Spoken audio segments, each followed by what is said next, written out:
Hi guys, in this video we will see how to unfollow a page you have liked or followed earlier. You can easily unfollow any page.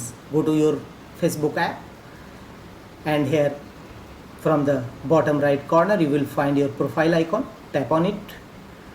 Here you will find followers and following. Tap on following. Tap on it. All the pages you followed here will visible here. Here if you want to unfollow any page, go to that item and tap on 3 horizontal dot against each and choose unfollow. Tap on it and you have successfully unfollowed the particular page. And also you have option to block, and if you want to, you can see the item is successfully removed from your followed page. Following is now saved.